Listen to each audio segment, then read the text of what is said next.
Yes, Kenya. Tamu sana is. On Friday, KRA announced the death of one of its staff who fell off from their Times Tower offices. Kenya Revenue Authority press statement. Kenya Revenue Authority KRA reports an incident concerning one of our staff who has been involved in a fall this afternoon while at Times Tower. The authorities' medical team responded immediately and performed first aid while calling for medical assistance. The emergency medical team arrived immediately and took over the emergency care. Unfortunately, the staff succumbed to injuries while being attended to by the medical personnel. KRA remains committed to the health and safety of its staff and is saddened by this unfortunate occurrence. The incident is under investigation by law enforcement agencies. KRA condoles with the bereaved family. Deputy Commissioner, Marketing and Communication. The letter is dated 11th November 2022. That's Friday, last week. Let me also take this opportunity to send my condolence to the family of the bereaved staff of KRA. And from our research, we have established that the staff is Michael Dalo. Yes, Michael Dalo. And I've also gone through Michael Dalo's social media accounts, his Facebook account. I've come across a very interesting post he made 2 days before his death. Michael Dalo. The cost of fuel is so high that it becomes difficult to extend the journey. Thank you and God bless you. That's Michael Dalo 2 days before his death. And he's saying the cost of fuel is so high that it becomes difficult to extend the journey.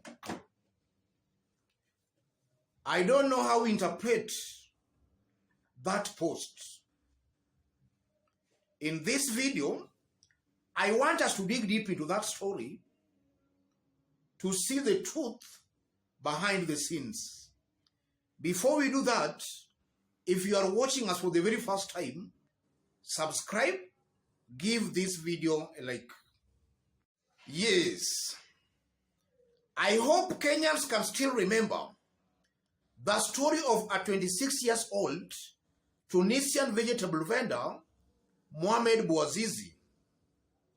Bouazizi was the sole breadwinner in his extended family of 8. The story has it that he had some disagreements with a female county officer. The officer insulted him and confiscated his goods. He reported to higher authorities who ignored him. He went back home, set himself ablaze in what was seen as an act of self-immolation. Upon setting himself ablaze, he was admitted in hospital.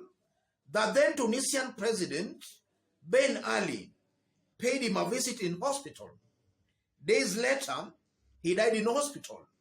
That gave birth to Jasmine Revolution that overthrew the then Tunisian president, Ben Ali. And that later gave birth to the Arab Spring. Yes, I hope Kenyans can still remember that story very well. And if you look at the causes that led to that revolution, that Jasmine Revolution, that later led to the Arab Spring, there are somehow similar factors to most African countries. Unemployment, corruption, inflation on food, police brutality. Those are some factors that catapulted Jasmine revolution that led to the Arab Spring. Kenyans, I know, can still remember that story. I want us to compare the death of Mohamed Bouazizi to now the death of this Michael Dalo. Is Dalo's death a case of altruistic suicide? Is it a case of altruistic suicide? Let's dig deep to see exactly the truth behind the story. Yes. Back to Michael Dalo's death. 2 days before his death, he had made it very clear the cost of fuel is so high that it becomes difficult to extend the journey. Thank you and God bless you. Those words are coded. Dalo had a premonition. He had seen his death coming. And you are seeing clearly, Dalo is not a happy person. He is complaining of the high cost of fuel. So I won't be wrong to say that those might have been the contributing factors to Dalo's death.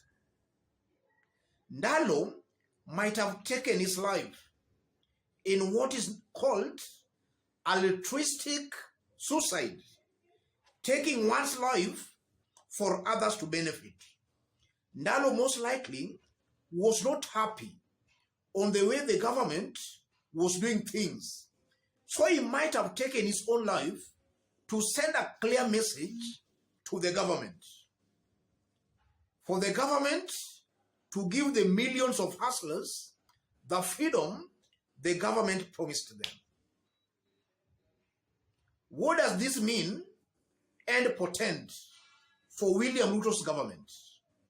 Because it's a fact, cost of living is up, there is food inflation, we are seeing nepotism, corruption, and we are seeing two communities almost grabbing all government opportunities.